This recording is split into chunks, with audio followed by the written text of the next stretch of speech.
Reading from Bhagavad Gita, chapter 16, text 5. Devi sampad vimokshaya nibandhaya ma shucha sampadam devim abhijato asi pandava. Translation and purport by His Divine Grace, A.C. Bhaktivedanta Swami Srila Prabhupada. The transcendental qualities are conducive to liberation, whereas the demoniac qualities make for bondage. Do not worry, O son of Pandu, for you are born with the divine qualities. Krishna in this 16th chapter is explaining the divine and the demoniac qualities. And then he did enumerate in the previous two verses what are the divine qualities, what are the demonic. Now he's saying that the divine qualities, they are conducive to liberation. So by cultivating divine qualities, it will be easier for us to hear the spiritual knowledge. And then demoniac qualities, it's going to make us more and more entangled in this material world. And then, Arjuna might have gotten worried. So he's telling to Arjuna, don't worry, O son of Pandu, for you are born with divine qualities. That Arjuna does not have the demoniac qualities in him. Lord Krishna encouraged Arjuna by telling him that he was not born with demoniac qualities. His involvement in the fight was not demoniac because he was considering the pros and cons. He was considering whether respectable persons such as Bhishma and Drona should be killed or not. So he was not acting under the influence of anger, false prestige, or harshness. Therefore, he was not of the quality of the demons. For a Kshatriya, a military man, shooting arrows at the enemy is considered transcendental, and refraining from such a duty is demoniac. Therefore, there was no cause of Arjuna to lament. Anyone who performs the regulative principles of the different orders of life is transcendentally situated. Krishna is telling Arjuna that you're fighting here, you're going to kill people, but this is not demoniac, because that is the duty of a Kshatriya, to protect everyone and to have a righteous ruler, to rule righteously over everyone. That is the duty of a Kshatriya. So it's not sinful for him to fight. And similarly, the benediction is given that each of us, whatever level we are in our social position, in our social status, if we just perform our duty for what is recommended for in our stage, each of us in our stage, as we heard Krishna saying in the first 3 verses, then that is transcendental, because we are doing it for the pleasure of Krishna. So now we know that the divine and the demoniac are both in our heart. In Kali Yuga, we have both the qualities. We have the divine qualities and we have the demoniac qualities. We have both. It just depends who we want to feed more. Which qualities do we want to encourage in us? Do we want to encourage the divine qualities in us, or are we encouraging the demoniac qualities? What are my actions? How is my speech? What are my thoughts? Are they demoniac or are they divine?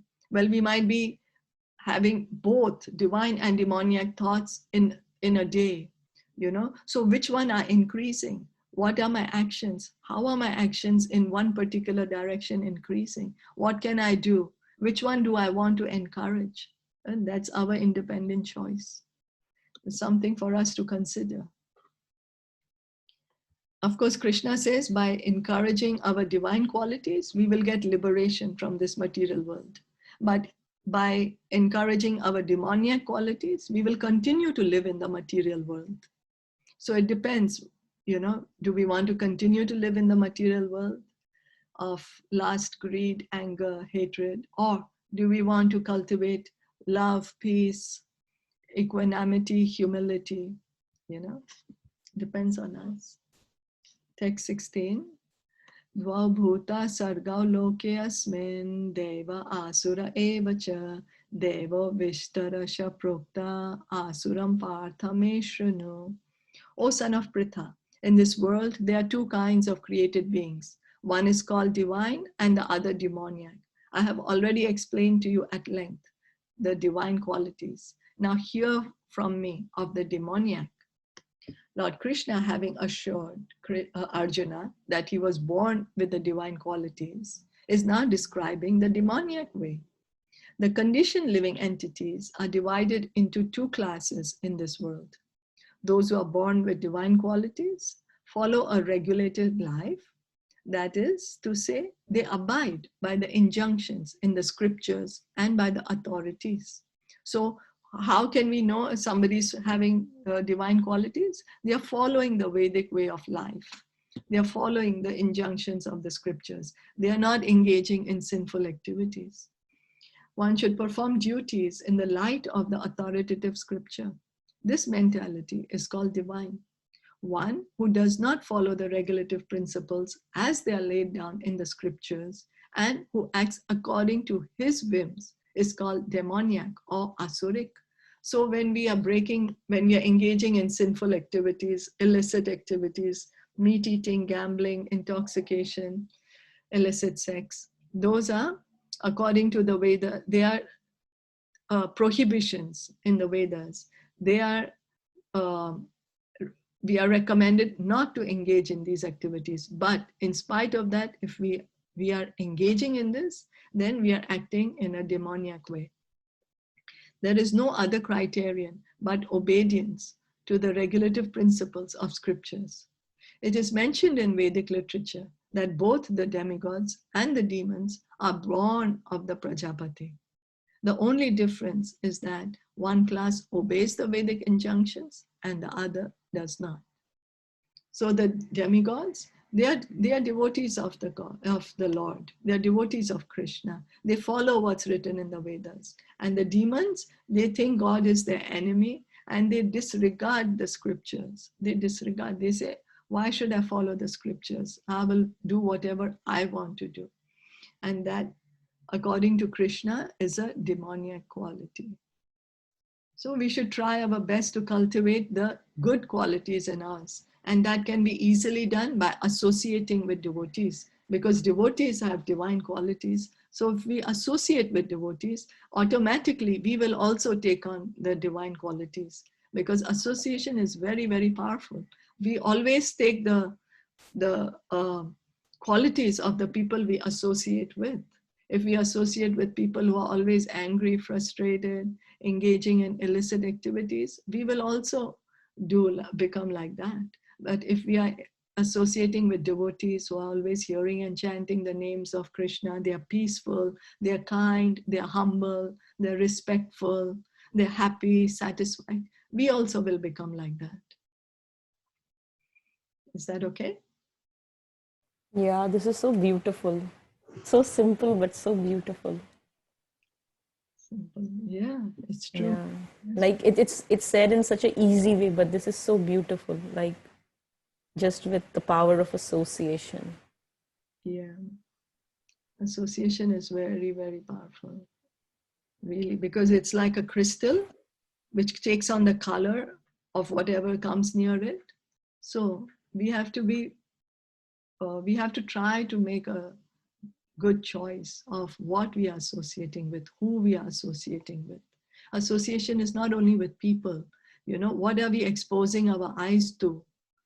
That's also association. What are we exposing our ears to? That is association through sound, right? So association works on different levels. With our eyes, what are we doing with our eyes? What are we seeing? Are we seeing beautiful Krishna deity photos, or are we seeing some things which are really ghastly or really, things that we shouldn't be seeing?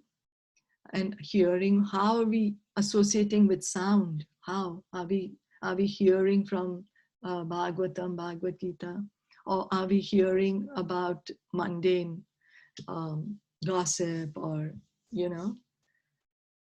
what are we doing? So it's true. So we should try our best to associate with devotees, because then we can also become like the devotees, get the divine qualities that the devotees have. So that, as you mentioned, then that is the association with our senses, right? how we are associating with our senses with Krishna. Yes. Okay. Yeah. So automatic, once if we associate with devotees, what they'll help us to do is they will help us to engage our senses in Krishna. You know, a devotee, he'll talk about Krishna. So automatically he'll help us to let us associate with Krishna through sound. Then he will show us, oh, look how Krishna is looking so beautiful today. He'll show us some deity photos. So with the eyes, you know, and then a devotee will give us some prasad to eat. So then, so it's like a total, all the senses are involved.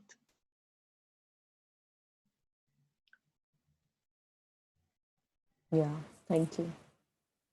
So Thank you. beautiful. Yeah. Thank you. Thank you so much. Thank you for joining in. Bhagavad Gita ki jai, Srila Prabhupada ki jai.